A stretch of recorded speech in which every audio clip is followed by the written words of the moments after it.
Hey folks, hope you all are doing well. I'm Karan Bandal from Econosite. And in this video, let's talk about who leads the world right now in digital and electronic payments or transactions and explore if that is going to change. What comes to your mind when you think of Visa or MasterCard? For me, I immediately think of a credit card or a shop with Visa or MasterCard logo on its front door. These two names have become synonymous with the mode of payment for everyday customers, at least in the United States. They are part of the 5 major card payment companies. Visa and MasterCard particularly have a massive global network. I can go to the UK and pay for stuff using a MasterCard, or I can travel to India and pay for services using a Visa credit card. So one might think of card services as the duopoly between Visa and MasterCard, but that is fast changing. Visa is still the world leader. It recorded over 250 billion transactions globally in 2023.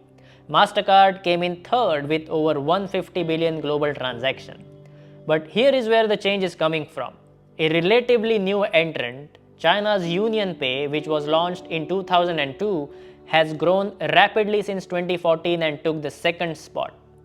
Finally, the youngest of all, India's UPI, which was launched in April 2016, has seen an explosive growth.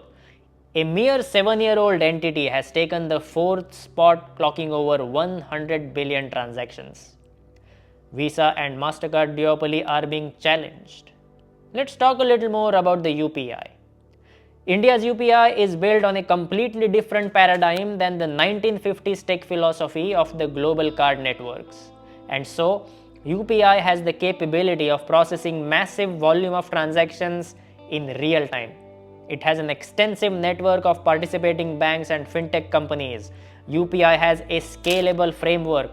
Because of all this, India's digital payment service can be used for peer-to-peer transfers, transfers to merchants and bill payments. So its diverse use case and ease of use means rapid adoption by the users, and that's what the numbers are telling us. From 2022 to 2023, UPI's volume of transactions rose by over 80%. Let's assume that for 2024 and 2025, this growth slows to 50%. Even then, by the end of 2025, UPI will emerge as the second largest in the world with over 250 billion transactions. And a year later, it might even pass Visa to become the world leader in terms of the transaction volume. More importantly though, what the UPI has done is that it has brought millions of unbanked and underbanked Indians into the formal financial system. It has provided them with access to digital payment services. The global payments landscape is definitely changing.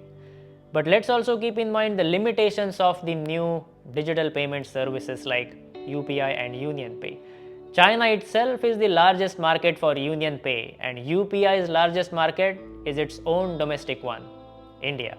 Whereas Visa and MasterCard have a global presence. These two companies have a broad-reaching infrastructure.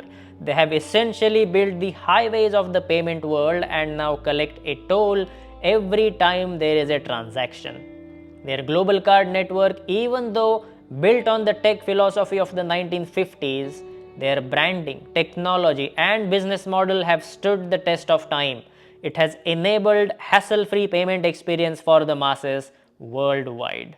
So the newer digital payment services will need time to establish trust globally. In summary, the market domination by the two Western card payment firms may be coming to an end. The new players from China and India have burst onto this space, leapfrogging the technology.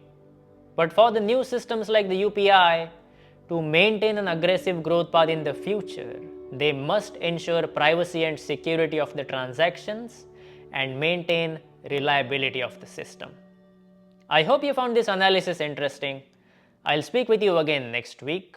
Until then, take care.